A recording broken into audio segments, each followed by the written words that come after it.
The Galactic Federation's Apex Containment Facility on planet Vexthera was a marvel of bureaucracy and paranoia. After 3 years of debates, 17 subcommittees, and one particularly harsh memo from the Security Council, they had finally perfected their system for housing the most dangerous creatures in the known universe.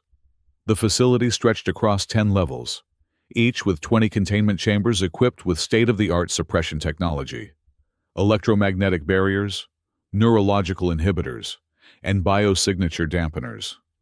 Cawthorne had heard about this place throughout her studies in planetary anthropology. She never imagined she'd be temporarily assigned here. Her specialty was communication patterns of sentient species, not security protocols for apex predators.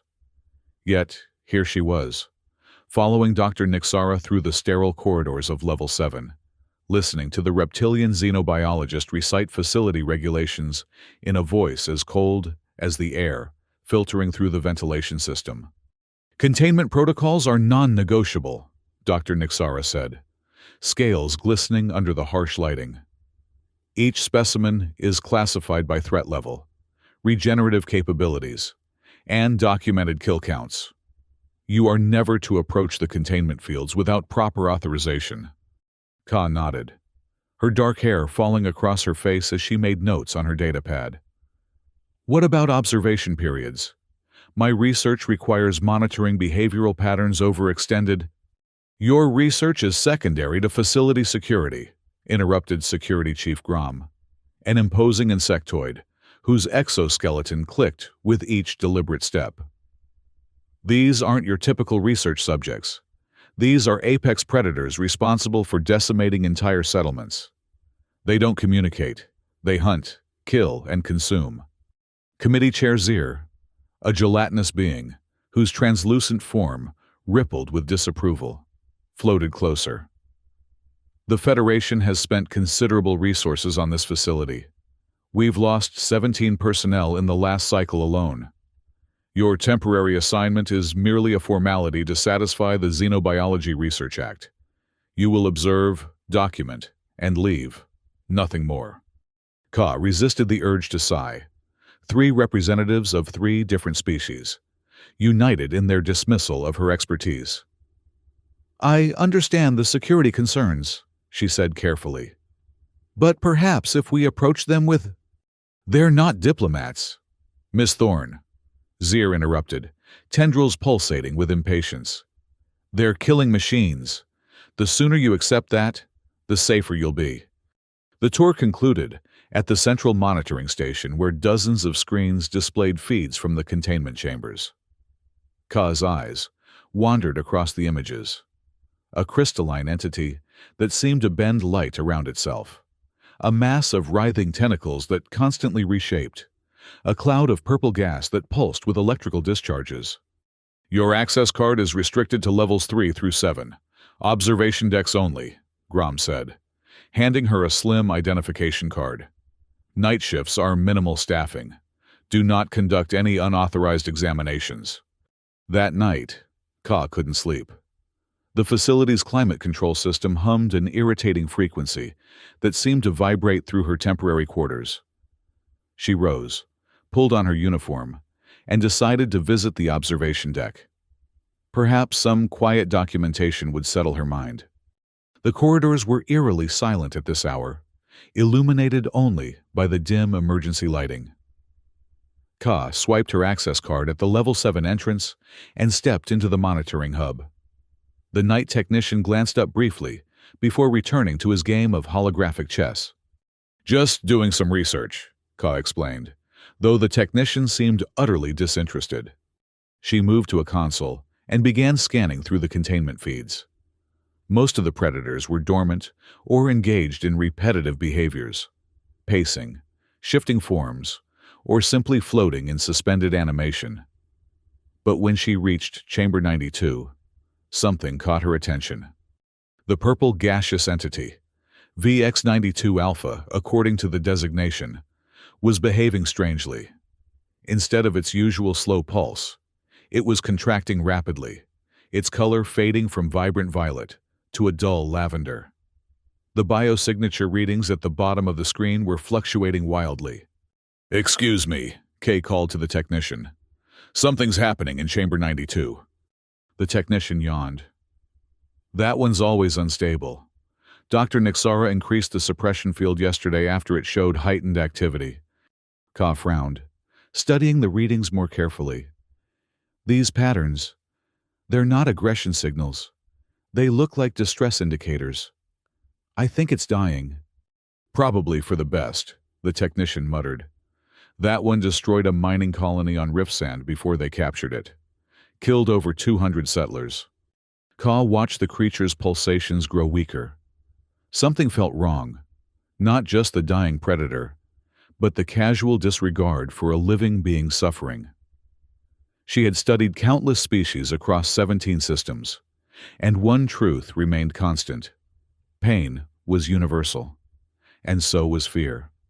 Without fully reasoning through her actions, Kay stood. "I'm going to check on it." The technician barely looked up. "Your funeral.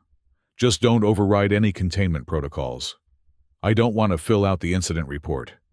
Ka moved through the silent corridor toward Chamber 92. The closer she got, the more certain she became that something was terribly wrong. The standard observation window revealed the gaseous entity huddled in a corner of its chamber, its form barely maintaining cohesion. The control panel indicated all suppression systems were operating at maximum capacity. No wonder the creature was failing. It was being systematically crushed by electromagnetic fields and neural inhibitors designed to contain a healthy, aggressive predator. Ka hesitated, her hand hovering over the control panel. Facility regulations explicitly prohibited any modification to containment protocols without Level 1 authorization. Violating that rule would likely end her career and possibly her freedom. But the creature was dying, and no one cared. She took a deep breath and entered her override code, a limited emergency protocol that would temporarily reduce the suppression field for maintenance purposes. The system beeped in acknowledgement, and the field dimmed slightly. It wasn't enough. The creature's pulsations continued to weaken. Ka made her decision. She entered the full deactivation sequence, knowing it would trigger a silent alarm to security. She had maybe 3 minutes before Grom's team arrived. The containment field shimmered and dissolved. Warning lights flashed silently along the corridor. Ka stepped into the chamber, feeling the static electricity raise the hair on her arms. The gaseous entity barely responded to her presence, its form continuing to contract and fade. Ka knelt beside it, reaching out her hand. Every instinct screamed against touching an apex predator known for dissolving organic matter on contact. But some deeper intuition, the same that had guided her through first contact with 17 different species, told her this was right. Her fingers passed through the outer wisps of the creature's form. There was no pain, only a slight tingling sensation. The gas contracted further, drawing away from her touch. "It's okay," Ka whispered, though she had no idea if the creature could perceive sound. "I'm not here to hurt you." She moved closer, until she was sitting beside the dying entity. Slowly, carefully, she cupped her hands around its diminishing form, cradling it as one might hold a wounded bird. The purple gas swirled weakly between her fingers. And then, to her astonishment, it stopped retreating. The violent contraction slowed. The color stabilized, not returning to its vibrant violet, but no longer fading toward transparency. In that moment, the chamber door slid open. Security Chief Grom stood in the entrance, stun weapon raised, flanked by 2 security officers. Behind them, Dr. Nixara's scales bristled with fury, and Committee Chair Zir's gelatinous form pulsed with alarming rapidity. "Step away from the subject immediately," Grom ordered, his mandibles clicking in agitation. Ka remained perfectly still, her hands still cradling the gaseous entity. "It's dying. The suppression field was too strong." "That is not your determination to make," Dr. Nixara hissed. You've violated at least 14 security protocols. The specimen could kill you instantly. But it hasn't, Ka replied softly. It's in pain, it's afraid, and it's responding to compassion. Nonsense. Cherzir's voice wobbled with indignation. These creatures don't experience fear or respond to emotional stimuli. 4,000 years of data confirm this. Ka looked down at the purple entity, which had begun to pulse in a slow, steady rhythm. Then, perhaps we've been collecting the wrong data. The confrontation lasted another 17 minutes. Security insisted on reactivating the containment field at minimum strength. Kay refused to leave until she was certain the creature had stabilized. Dr. Nixara demanded Ka's immediate dismissal from the facility. Cherzir threatened to contact the Federation Council. But something had changed. The apex predator, designated VX-92 Alpha, had not attacked a human who entered its chamber without protection. In fact, it seemed to have responded positively to contact. This single anomaly sent ripples through the facility's scientific community. Ka spent the next 3 days writing detailed reports and defending her actions before increasingly larger committees. She submitted her biometric data, which showed no signs of contamination or control. She presented her analysis of the creature's biosignature patterns, highlighting what she believed were communication attempts rather than merely predatory behaviors. The suppression fields don't just contain them physically, she argued, before a panel of 17 senior scientists. They dampen their natural communication methods. What we interpret as random aggression may be frustrated attempts to connect. Dr. Nixara scoffed. You're anthropomorphizing a gaseous entity that has no recognizable neural structure. VX-92 Alpha destroyed an entire mining colony. It didn't try to communicate with those victims. Perhaps because they were trying to capture or kill it, Kay countered. Have we ever attempted first contact protocols with any of these species? Or do we simply designate them as threats and contain them immediately? The debate raged for days. Most of the scientific community sided with Dr. Nixara, citing the extensive historical data on apex predator behavior. But a small faction became intrigued by Ka's observations. What if there was something they had been missing all along? Eventually, Cherzir authorized a limited experiment. Kay would be permitted to attempt communication with VX-92 Alpha under strict supervision. The suppression field would remain active, but at minimal strength. Kay would wear biosensors to detect any attempts at neural manipulation. 3 security officers would stand ready to reactivate full containment at the first sign of aggression. Ka entered Chamber 92 with a mixture of excitement and trepidation. The gaseous entity had recovered somewhat, its color deepening to a soft mauve. It pulsed slowly in the corner of the chamber, seemingly watching her approach. Hello again, Ka said softly. She sat cross-legged on the floor, maintaining a respectful distance. I'm going to try something different today. She activated a small device she had brought with her, a biosignature harmonizer of her own design, calibrated to amplify and mirror the subtle electromagnetic pulses the creature naturally emitted. For several minutes, nothing happened. The entity continued its slow pulsation, neither approaching nor retreating. The scientists observing from the control room began to murmur with disappointment. Then, gradually, the creature's rhythm changed. Its pulsations synchronized with the harmonizer's output. It expanded slightly, extending tendrils of purple gas toward Ka without touching her. It's responding to the frequency, Ka said quietly, for the benefit of the observers. I think it recognizes a pattern similar to its own. She adjusted the harmonizer, subtly altering the frequency. After a moment's hesitation, the entity shifted its own pulsations to match. Back and forth they went, like a conversation in a language of rhythms and resonances. This is preliminary evidence of intelligent response, Kay noted. Not random aggression or predatory behavior, deliberate communication. The experiment continued for 3 hours. By the end, Ka had cataloged 17 distinct pulsation patterns and their apparent contextual meanings. The gaseous entity had moved closer to her, its outer wisps occasionally brushing against her skin without causing harm. When she finally left the chamber, the scientific team was divided. Some remained skeptical, attributing the behavior to simple stimulus response.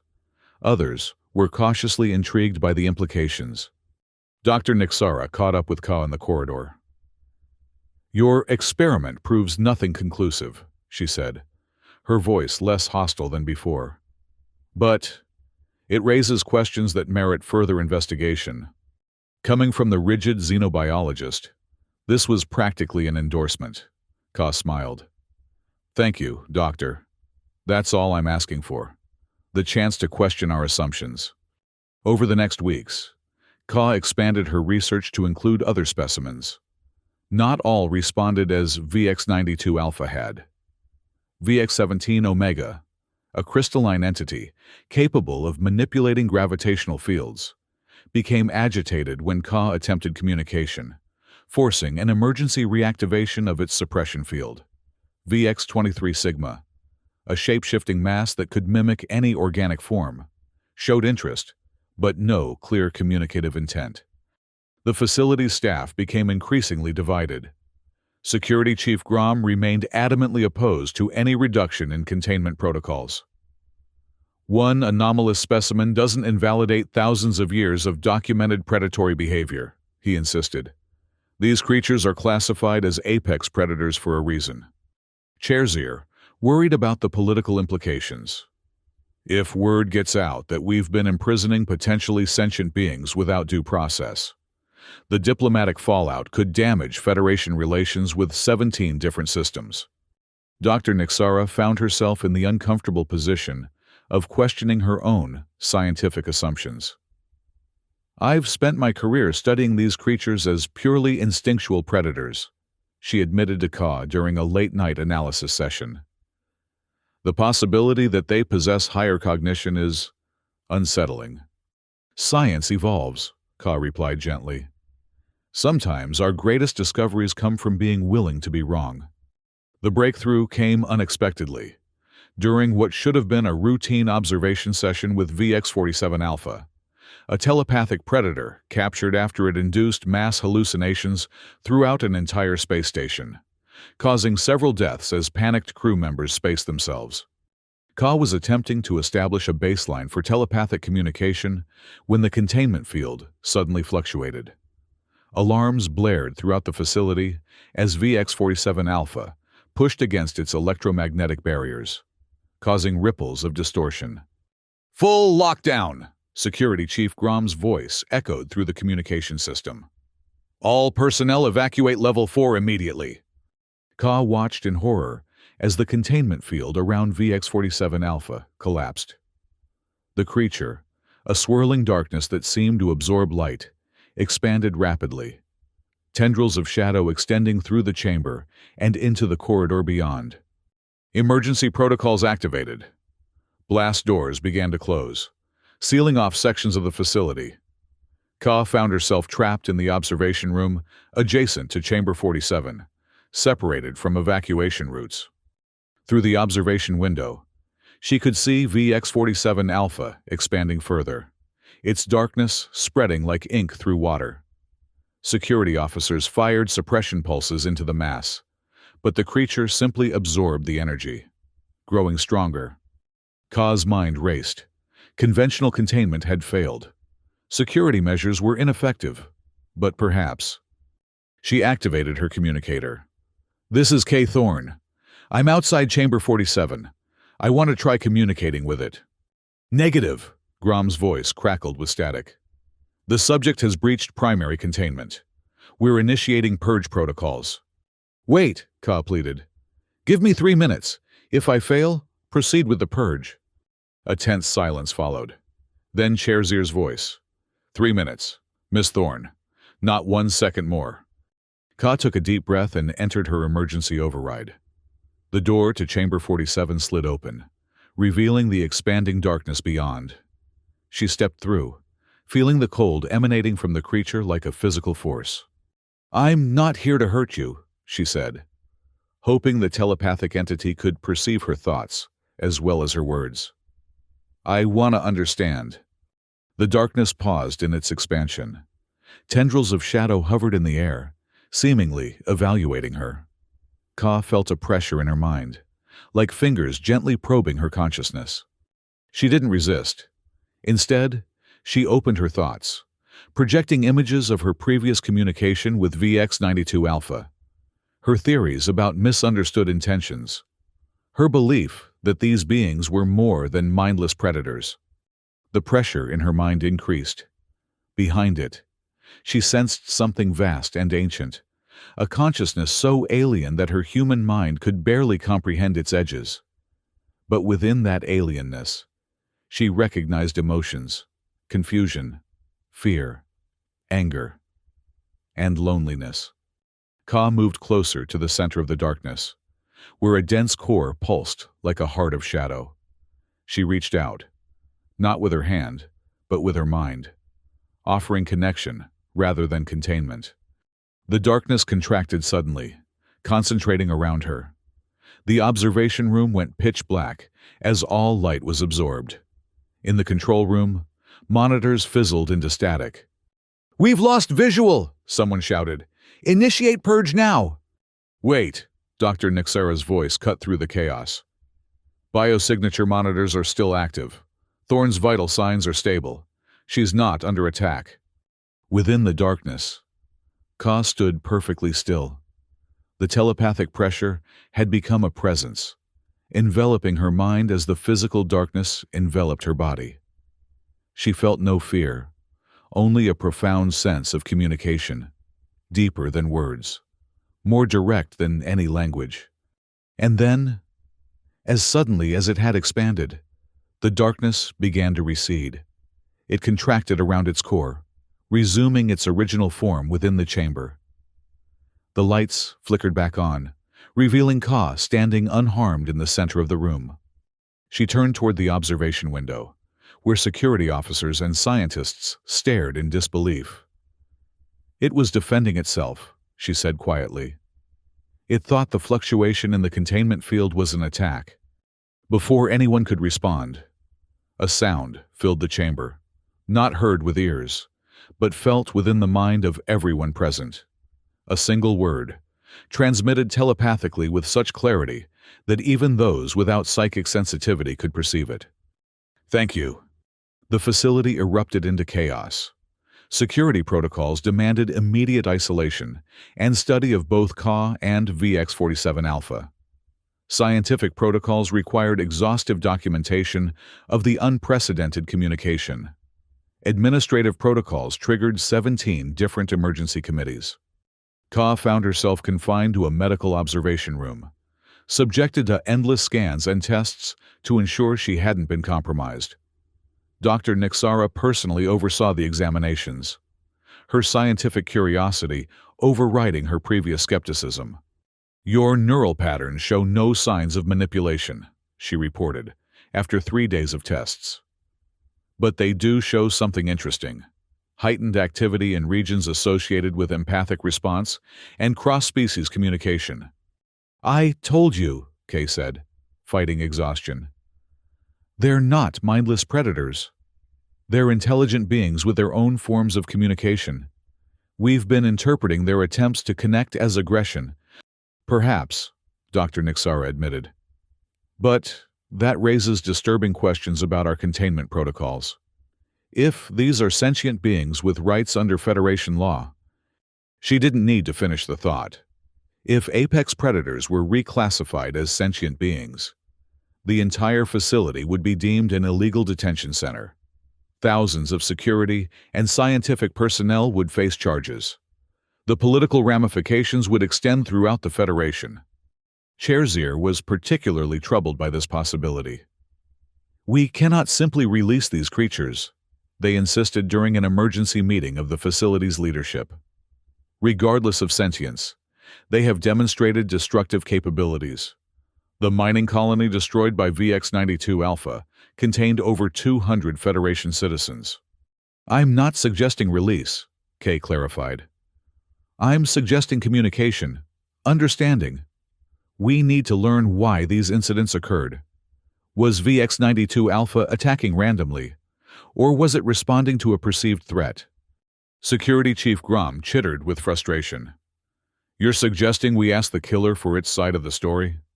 Yes, Ka said simply. That's exactly what I'm suggesting. After 17 hours of debate, a compromise was reached. Kay would be permitted to attempt communication with 3 specimens under strictly controlled conditions. If she could demonstrate consistent, meaningful exchange with all 3, a broader review of containment policies would be considered. The first subject was VX-92 Alpha, the gaseous entity with whom Ka had initially connected. With the suppression field reduced to minimal levels, Kay entered the chamber with her harmonizer and a new neural interface designed to visualize the creature's electromagnetic pulses. "Hello, friend," she said softly. "I want to try something new today."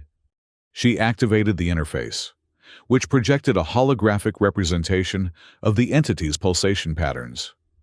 As the creature responded to her presence, the hologram shifted and flowed, creating visual patterns that corresponded to its electromagnetic emissions. "I'm going to ask you some questions," Ka continued. "If you understand, please pulse once." The purple gas contracted and expanded distinctly. Ka smiled. "Good. Now, I'm going to establish some basic communication patterns. This pulse," she demonstrated with the harmonizer, "means yes. And this pulse, a different pattern, means no." Over the next 3 hours, Ka established a rudimentary communication system. The gaseous entity proved remarkably adept at learning the patterns, soon responding consistently to simple questions. "Were you attacking the mining colony on Riffsand?" Ka asked, once they had established reliable communication. The entity pulsed in the pattern for no. "Were you defending yourself?" "Yes." "Did the miners threaten you first?" "Yes." Ka glanced toward the observation window, where Dr. Nixara and Chair Zir watched intently. "This changes everything," she said quietly. The second subject was VX-17 Omega, the crystalline entity that had previously reacted aggressively to communication attempts. This time, Kay approached differently, using light patterns rather than electromagnetic pulses to establish contact. The crystalline being initially remained motionless, its faceted surface reflecting the light patterns without response. But as Ka persisted, subtly varying the sequences, the entity began to shift, its crystal structure realigning to create its own patterns of refracted light. By the 6th hour, they had established basic communication. The creature revealed its name, or at least a concept that translated roughly as Ragas Vri in Federation Standard. It described itself not as a predator, but as a memory keeper, a being that absorbed and preserved the experiences of those it encountered. The gravitational disruptions that were interpreted as attacks, Kay explained to the observation team, were actually attempts to preserve dying consciousness. Ragas Vri was trying to save the victims of a space station accident, not cause their deaths. The third subject presented the greatest challenge. VX-23 Sigma, the shapeshifter, had been captured after infiltrating a Federation diplomatic vessel and assuming the forms of several high-ranking officials. Its actions had been interpreted as an assassination attempt, though no actual violence had occurred before its capture. Ka entered its chamber with no technological aids, relying solely on her training in cross-species communication. The shapeshifter initially pressed itself against the far wall, its form constantly rippling and changing as if cycling through a library of possible configurations. "I'm not here to force you into any particular shape," Ka said, sitting cross-legged on the floor. "Show me whatever form makes you comfortable." For several minutes, nothing happened. Then, gradually, the creature began to solidify into a roughly humanoid shape, though with proportions that seemed deliberately exaggerated. Limbs too long, head too large, features simplified. "Thank you," Kay said, My name is K. Thorne. Do you have a name you prefer? The shapeshifter's mouth region rippled.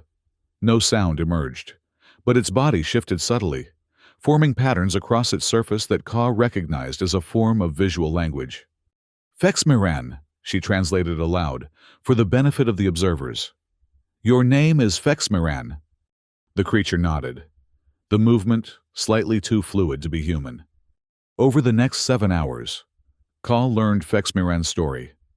The shapeshifter belonged to a species that communicated primarily through physical mimicry.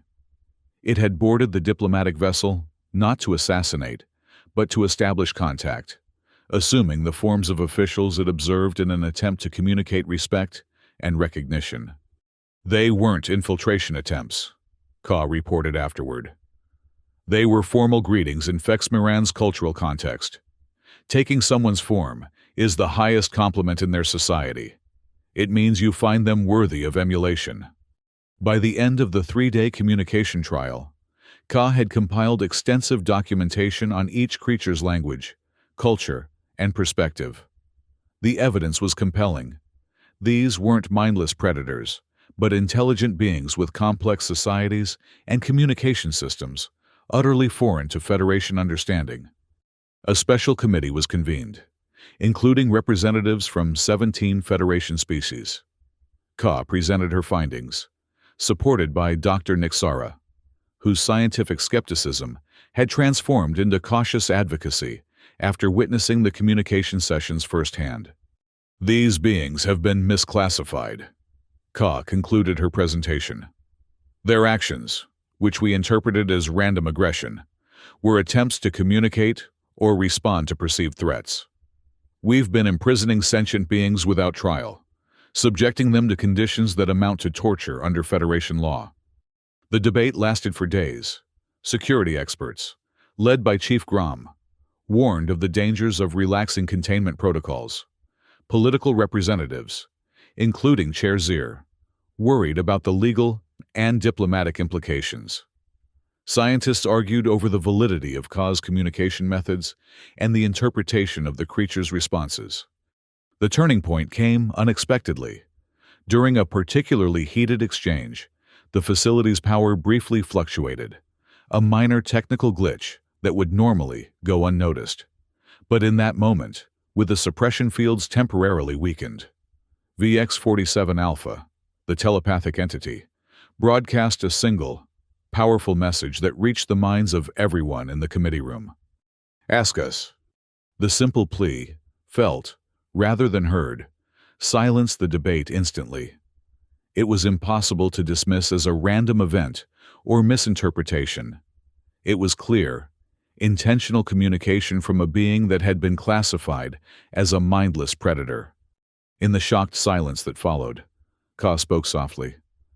That's all they want. To be asked instead of assumed. To be heard instead of feared. The committee's recommendations, issued after 17 hours of closed-door deliberations, were revolutionary. The Apex Containment Facility would be restructured as the Interspecies Communication Center. Suppression fields would be gradually reduced and replaced with mutually agreed-upon containment boundaries. Each being would be recognized as a sovereign entity with rights under Federation law. Dr. Nixara was appointed Director of Apex Behavioral Sciences, tasked with developing new protocols for understanding and communicating with previously misclassified species. Security Chief Grom, after initial resistance, agreed to oversee a transformed security division focused on mutual protection rather than unilateral containment. And K. Thorne received a new designation, Voice of Beasts, official liaison between the Federation and the beings formerly known as Apex Predators. The transition wasn't without challenges. Some of the contained beings harbored deep resentment for their treatment. Others remained genuinely dangerous, their communication attempts limited by fundamentally different cognitive structures. But progress, though uneven, was undeniable. VX-92 Alpha, who revealed its true name as Turev Inkel, last survivor of a clan destroyed during its capture, became the first official ambassador from its species. The gaseous entity worked closely with Ka to develop translation protocols that allowed its people to communicate with Federation representatives without harmful misunderstandings. Ragas Vri, the crystalline memory keeper, offered access to its vast repository of preserved experiences, including records of ancient civilizations long thought lost to history. Federation historians and archaeologists worked carefully with the entity, learning to interpret the light-based language it used to share its knowledge. Perhaps most significantly, Vashti the Dreambinder, formerly classified as VX-12 Beta, the nightmare weaver capable of manipulating perceived reality, revealed that its species had once been peaceful scholars of consciousness, before a devastating war drove them to use their abilities as weapons. With proper communication established, Vashti began teaching Federation scientists about dimensions of reality they had never before perceived. 6 months after Ka's first encounter with a dying apex predator, the facility had transformed beyond recognition. Containment chambers had been converted into communication centers and living quarters designed to accommodate the vastly different physiological needs of each species. The harsh suppression fields had been replaced with mutually agreed-upon boundaries that protected both the visitors and their Federation hosts. In a garden created to honor Turev Inkel, whose physical form had finally dissipated peacefully after establishing contact with others of its kind, Ka sat with Ragas Vri, discussing plans for the first formal diplomatic mission to the crystalline entity's home system. "The Federation Council has approved the expedition," Ka said, watching the sunlight refract through Ragas Vri's faceted body. 17 representatives from different species will accompany us, including Dr. Nixara and Cherzir. The crystalline entity shifted, creating a pattern that Ka had come to recognize as amusement. "The gelatinous one still vibrates with anxiety when near me." Ka smiled. "Change takes time. 6 months ago, Zir wouldn't have considered being in the same room with you without maximum security protocols. And now, they merely request 3 armed guards instead of 17. Ragas Vri's light patterns flickered with what Ka had learned was its version of laughter. Their conversation was interrupted by a small zine child who had wandered away from a tour group. The child stopped at the edge of the garden, staring at Ragas Vri with unabashed curiosity rather than fear. "Are you the voice of beasts?" the child asked Ka, their gelatinous form quivering with excitement. Ka nodded, smiling gently. "That's what they call me. Yes." "Does that mean all beings have a voice?" The child's innocent question carried deeper philosophical implications than they likely intended. Ka glanced at Ragas Vri, whose crystalline surface had shifted to reflect a softer, warmer light in response to the child's presence. She thought of all the beings she had connected with over the past months, each with their own history, their own perspective, their own way of experiencing the universe. "Every living being has a voice," she said finally, her gaze drifting toward the stars, visible through the facility's transparent dome. "Sometimes we just need to learn how to listen." In the control center that had once monitored containment breaches and now tracked communication frequencies, Dr. Nixara reviewed the latest data from the diplomatic training program. 17 representatives from previously misclassified apex species were preparing to become official ambassadors to the Federation. Security Chief Grom, his carapace now adorned with the insignia of diplomatic security rather than containment enforcement, stood beside her. 6 months ago, I would have said this was impossible, he admitted, mandibles clicking thoughtfully. That these creatures could never be anything but threats. "Science evolves," Dr. Nixara replied, unconsciously echoing Ka's words from months earlier. "Sometimes our greatest discoveries come from being willing to be wrong." On her screen, a training session was underway. Turev Inkel's successor, a younger gaseous entity named Lyserith, was practicing Federation diplomatic protocols with a panel of officials. Its purple form pulsed with precise patterns that the translation system rendered into flawless Federation standard. We seek not domination but understanding. Lyserith's translated voice emerged from the speakers. Not conquest but connection. We have been strangers too long in a galaxy we share. Dr. Nixara activated her communication link. Ka, you should see this. Your first diplomatic class is graduating ahead of schedule. In the memorial garden, Ka received the message and smiled. I have to go, she told Ragasfree. Duty calls. The crystalline entity shifted, refracting light in a pattern that had become familiar over their months of communication. Until our next conversation, Voice of Beasts. As Ka walked through the facility that had once been a prison and was now becoming a beacon of interspecies cooperation, she passed chambers that had been transformed from cells into cultural exchange centers. Where there had once been suppression fields, there were now transparent barriers with communication interfaces. Where there had been security checkpoints, there were now translation stations. The change hadn't been easy. There had been setbacks, misunderstandings, and moments when old fears threatened to overwhelm new understanding. But with each successful communication, each shared story, each recognized personhood, the foundation grew stronger. In the main auditorium, once used for security briefings and now repurposed for diplomatic training, Kay found her first class of Apex ambassadors gathered around a holographic display of the Federation Council chambers. Lyserith floated at the center, demonstrating the proper gas dispersion pattern for a formal greeting. Voice of Beasts.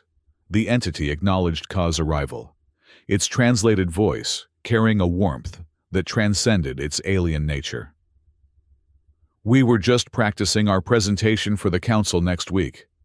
Please, continue, Ka said, taking a seat at the back of the room. I'm just here to observe.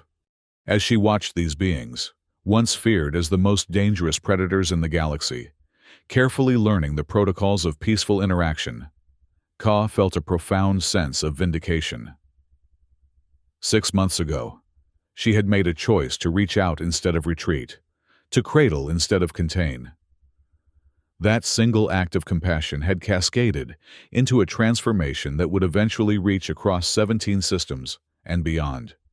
Chair Zir, who had entered silently behind her, rippled their gelatinous form in what Ka had come to recognize as thoughtful contemplation.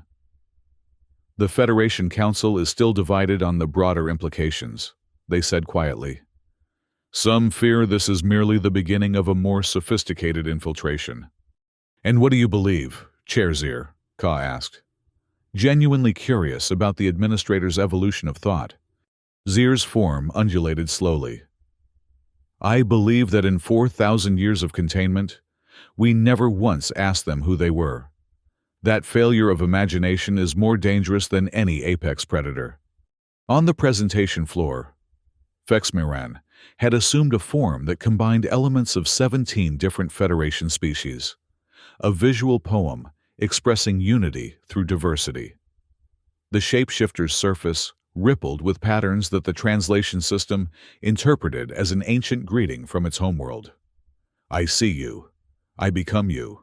We are one. They called you mad, you know, Zir continued.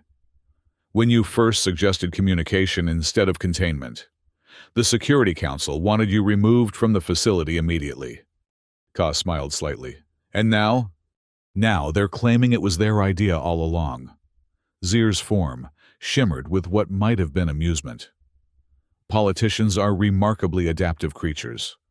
As the diplomatic training session concluded, the beings formerly known as apex predators gathered in a circle, each in their own way, whether through gas dispersion, light refraction, shape transformation, or telepathic presence.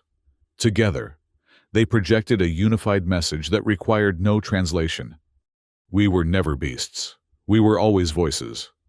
Ka Thorn, the human who had dared to cradle a dying predator, stood among them, no longer an outsider or an advocate, but a bridge between worlds that had always existed in parallel, but never truly touched. The voice of beasts had spoken, And finally, the universe was listening.